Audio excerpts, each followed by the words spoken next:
Shalom ou bracha à tous les amis. Avec l'aide de Hachem, je vais vous dire ce que j'ai écrit ici dans un de mes livres en hébreu, s'appelle L'odeur du Libanon, Reah Lebanon. Ce livre a été constitué sur le support d'un des livres d'un grand sadique, le Ben Ish Chai, Leshon Hachamim, qui a écrit un livre sur le Tikkun Abrit, c'est-à-dire la réparation et l'embellissement du Yesod, le fondement, la fondation, c'est-à-dire le canal par lequel passe le flux pour procréer des enfants, etc. Et là, j'ai écrit que une des qualités principales dans le judaïsme, c'est de pleurer pour le Beth Amikdash, pour pleurer sur Tzion, Yerushalayim. Yerushalayim est comparé à Rachel, Imenu, notre matriarche Rachel. Et Sion, c'est-à-dire le Beth Amikdash, lui c'est Léa. Alors il y a des textes dans Tikkun Hatzot, c'est-à-dire l'heure de minuit. L'heure de minuit, donc ça dépend des jours, ça dépend des mois, ça dépend de l'hiver, de l'été. Eh bien, on se lève le soir. C'est un moment très propice pour recevoir la volonté de Dieu, les brachot. Ça agit sur la neshama, ça agit sur le ruach et le nefesh, sur ton humour, ton amour et ton humeur. Et la bénédiction autour de toi. Pour toi, ta femme, tes enfants.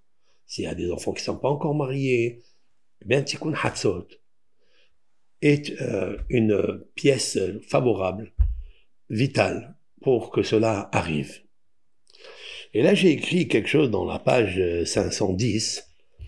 J'ai écrit comme ça, que si on prend le mot Yaakov, le nom Yaakov, avec Yosef, et Rachel et Léa, c'est deux bergers d'Israël, deux matriarches, et nous faisons la guémataria totale numérique de cela, nous obtenons 612, comme la valeur numérique Bérit, alliance, et qui concerne justement à la brite de la Torah, l'étude de la Torah, que l'on étudie la nuit, car elle est très avantageuse, l'étude de la Torah la nuit, et aussi le Tikkun Abrit, c'est-à-dire grâce à Hatzot.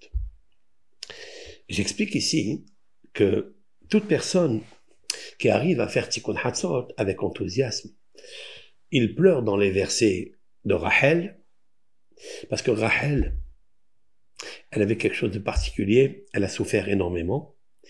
Sa matrice ne voulait pas s'ouvrir pour donner les enfants.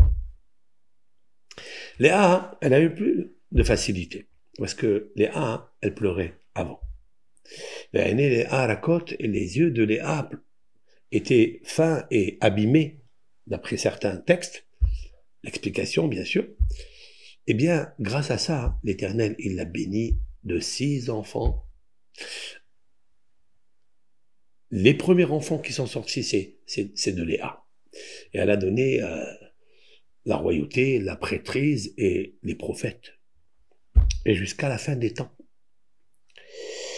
Et voilà que les textes de Léa sont les textes qui viennent raviver l'âme végétative, l'âme évolutive et l'âme émotionnelle, et même l'âme particulière qui est à l'intérieur de la neshama. Et un des textes là-bas, qui est Ayal ta'arog al afikemayim ken nafshi ta'arog elecha Elohim. Le roi David dit, mon âme aspire à toi. Elle est tellement enthousiaste de toi. Elle est tellement amoureuse de toi qu'elle se déconnecte de tout ce qui est à l'extérieur, matérialité, pour se connecter avec lui comme la biche sauvage, qui elle, quand elle a besoin de mettre bas, elle prie à Hachem avec toute sa force et tout son amour, à son Créateur. Et l'Éternel exauce et elle accouche. Ce sont les textes que l'on lit dans Tikkun Hatzot. Alors il y a 2 sortes. Il y a ceux de Rachel où il y a beaucoup d'angoisse, on va dire, parce que le cœur il est meurtri, parce que Rachel a souffert énormément. Donc la Shechina qui est comparée à Rachel, elle aussi elle souffre. Et après, nous venons embellir cela avec les textes qui parlent plus de joie, plus d'enthousiasme, plus de chaleur et plus de confort de l'âme et de l'esprit. Et donc, quelle est la preuve qu'une personne, elle a été pardonnée de ses fautes de jeunesse ou des fautes à racines sexuelles, des mauvaises pensées ou des actes qu'il a commis, malheureusement, parce que le Yitzhara, il est très très grand. Eh bien, quelle est la preuve qu'il a été pardonné dans le ciel? Vous savez quelle est la preuve? Que quand il se lève, il a envie de pleurer pour la maison de Dieu. Il a envie que Rachel et Léa reviennent avec Yaakov. C'est un symbole et métaphore, hein? Pour donner les Shevatim, et les 12 Shevatim reviennent à la Terre Sainte lorsqu'ils quitteront totalement l'exil où ils sont et qu'ils reviennent pour la reconstruction du troisième temple pour qu'il y ait l'unité de l'unicité avec la lumière qui s'appelle la Shekhinah. Alors ce groupe-là revient, c'est grâce à toi, parce que tu le fais avec enthousiasme et quand tu pries, Akadosh Baruch Hu te donne.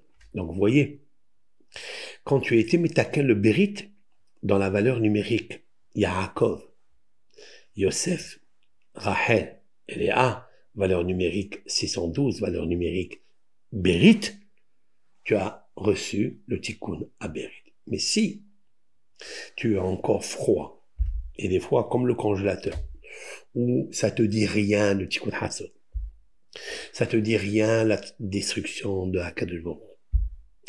Tu le sais dans ton subconscient qu'il existe. Tu le pratiques une fois par an à Tisha B'Av, tu le pratiques une fois aussi pour la destruction des tables de la loi, le Yudzaïm et Tammuz. Tu le pratiques dans le jeûne ici et là, ok? Mais qu'est-ce que tu vis dans l'année? Eh bien, il faut, pour recevoir un tikkun, d'une pureté de ton âme, d'une pureté et l'effacement total de ta faute, de tes fautes. La preuve, pense à la valeur numérique. Yaakov, Yosef et Rachel et Léa, qui les quatre étaient embellis, ornés par le tikkun Hayesod, c'est-à-dire le tikkun de Brit Mila, que ce soit le tikkun du Yesod du mari, de l'homme ou de la femme qui est sa matrice, etc. Donc à nous, Be'ezrat Hashem, au moins cette semaine, de pratiquer quelques nuits, si l'on peut, toute la semaine, de Tikkun Hassot, afin que Akadosh Baruch Hu, il nous envoie sa bénédiction grâce au patriarche Yaakov, le fondement du Hémet, le fondement de la Torah, Yosef, le fondement du Brit Mila, et Rachel et Léa qui ont donné au peuple d'Israël les 12 Shevatim.